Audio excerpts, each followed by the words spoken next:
corazones, a ese deseo que hay en ustedes. Miren, aún muchas veces, aún el día que el Señor nos manda ir a la guerra y no tenemos que pelear, como, ¿se acuerdan la batalla de Josafat en Segunda de Crónicas capítulo 20? Esa ya no tuvieron que pelear, pero por lo menos el Señor los hizo presentarse a la batalla. ¿Sabe una cosa? Si ustedes no tienen que pelear, Dios no les va a mandar un FedEx a que recojan todos los despojos de la guerra y se los lleve a su casa. Por lo menos usted tiene que presentarse al campo de la batalla para recoger los despojos de la guerra. Pero muchos de nosotros estamos metidos en nuestra casa esperando que llegue la bendición, cuando es Dios el que nos ha dicho, cierto, que Él es el que pone todos esos deseos en nuestro corazón. Amén. Él es el que lo está haciendo.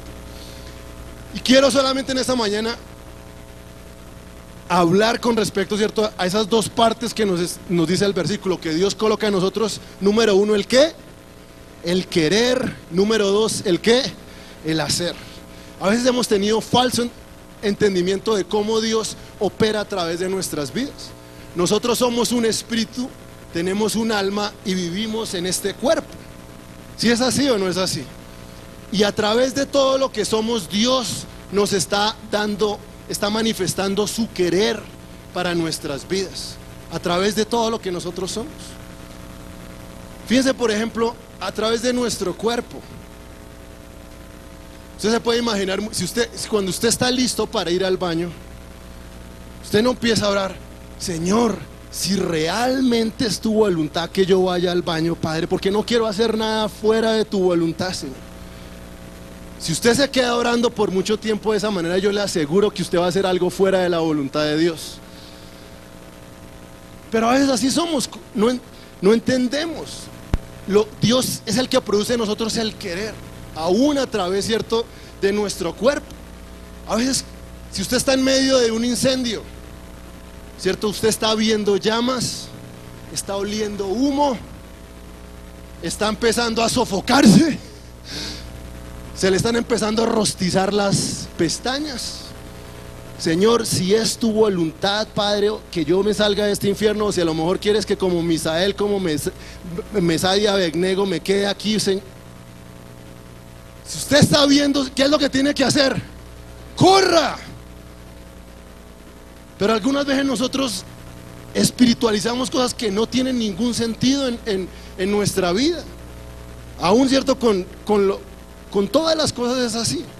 A usted, aún cuidando de nuestro cuerpo, cierto, a todos no nos gusta la cebolla o el brócoli, cualquier cosa. O sea, una cosa, la voluntad de Dios es que usted se mantenga saludable y pare de contar. Eso es todo. A través de todas las cosas Dios nos está hablando. Dios nos ha creado, Dios nos ha diseñado para su gloria, amén. A través de nuestra alma Dios está también dándonos ese deseo que hay en su corazón. Ahorita estaba viendo los muchachos, cierto, de la Filarmónica, y uno dice: wow, qué increíble, cierto, todos esos talentos, todos esos dones que el Señor les da. Dios ya lo ha puesto en cada uno de nosotros y nosotros debemos seguir lo que hay en nuestro corazón. Yo por lo menos yo sé que no voy a cantar, cierto, o alguna cosa así por el estilo. La otra es impresionante, cierto, a medida que la ciencia va avanzando, nos damos cuenta la inmensidad del detalle en cada cosa que Dios ha creado, amén. La otra estaban tratando de completar el genoma humano, cierto, y básicamente, cierto, el genoma humano es el conjunto, el set de ADN de cada organismo. Una bacteria, cierto, tiene alrededor de, que es la forma más simple de vida, tiene 600,000 pares de bases de información genética. Nosotros los seres humanos tenemos 3,000 millones. Y en cada uno de esos, cierto, pequeños detalles que Dios puso allí en nuestro ADN, por eso David decía: estoy maravillado, Señor. A Dios nos ha puesto talento, nos ha puesto inclinaciones naturales, nos ha puesto gustos, etcétera, etcétera. Y nosotros debemos responder y podemos movernos con respecto a eso. Una persona que tenga la voz, cierto, como un Pavarotti o alguna cosa: Señor, ¿será tu voluntad que yo participe del grupo de la alabanza, Padre? Confírmame. ¿Para qué Dios le dio ese talento? ¿Para qué Dios? Obviamente para que lo use para su gloria. En todas esas cosas, cierto, Dios ha puesto en nosotros su deseo.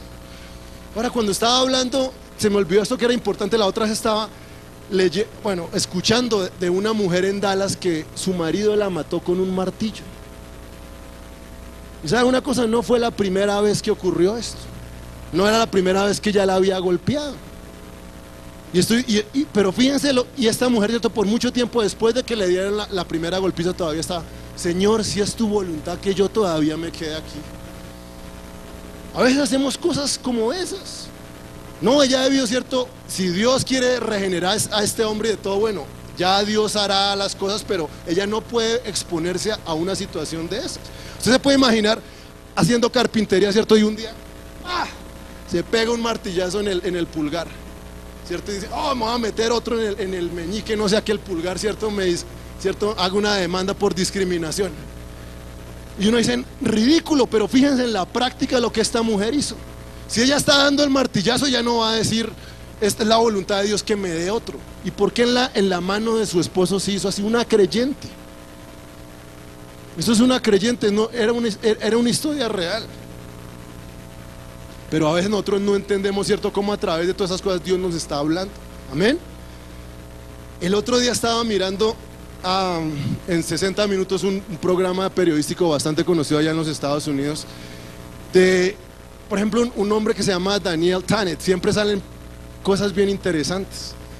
Y este muchacho tiene una capacidad aritmética increíble, una memoria prodigiosa. Imagínense que recitó 22,000 números, ¿cierto?, del número pi, del número pi, 22, sin una sola equivocación.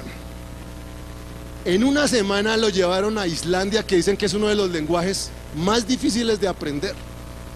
Y él dijo, ¿cierto?, en una semana pudo aprender el idioma. Y todo el mundo está, o sea, ridículo. En una semana fue, y a la semana exacta lo estaban entrevistando en televisión nacional, y el hombre estaba hablando el islandés como si hubiera nacido y hubiera vivido toda su vida allí. Y uno dice: wow, todos esos talentos tan grandes que Dios nos ha dado. Dios nos está hablando a través de todas esas cosas. Así que si tú tienes un talento en tu vida, tienes una habilidad, Dios te lo dio con un propósito, y es que lo uses para su gloria.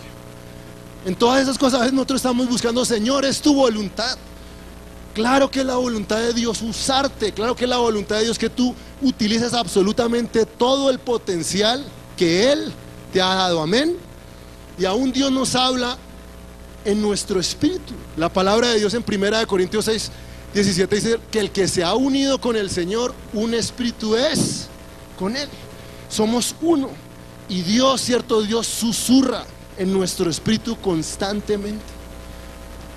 Una equivocación que yo tuve, o un malentendimiento que yo tenía, yo no quería hacer nada que fuera, obviamente, fuera de la voluntad de Dios, y siempre estaba esperando, por así decirlo, una instrucción directa del Señor. Yo estaba yéndome por la excepción de la regla, no por la regla. ¿Cuántas ciudades el apóstol Pablo visitó en sus viajes misioneros? ¿Cuántos se imaginan ustedes? Bueno, yo no sé exactamente el número, hermana mía, pero ¿cuántas habrán sido? Por ahí unos 500, 700 pueblos, y quién sabe. Fíjense, de todos esos lugares solamente hay 2 ocasiones, una en Hechos 16, cuando la Biblia dice que cuando el apóstol Pablo iba pasando por Frigia y por la región de Galacia, el Espíritu Santo le prohibió que fuera a predicar la palabra en Asia. Una vez, ¿cierto? Y una segunda vez en Hechos 22, cuando el Señor le dice: es necesario que testifiques de mí en Roma. Una vez una prohibición, otra vez una dirección específica y clara: quiero que vayas a Roma. Y las otras, digámoslo así, 698 ocasiones en que el apóstol Pablo se movió por esos distintos lugares, fue simplemente lo que el Espíritu de Dios, ¿cierto?, hablaba en su espíritu.